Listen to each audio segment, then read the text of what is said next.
চলেছি Japanese piece pagoda, এই যে দেখা যাচ্ছে। চলো উঠি।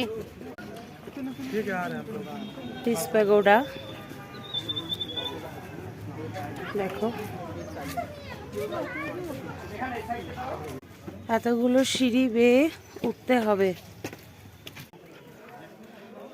উঠে এসেছি।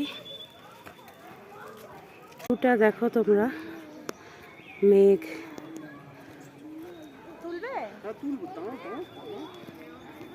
পিস প্যাগোডা, গৌতম বুদ্ধের মূর্তি।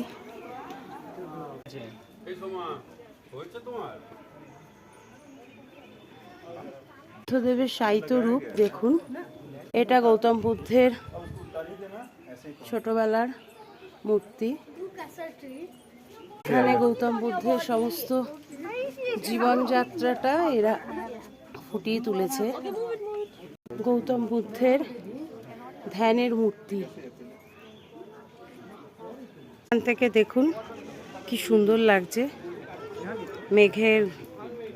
মেঘগুলো পাহাড়কে ছুঁয়ে রয়েছে, অপূর্ব দৃশ্য।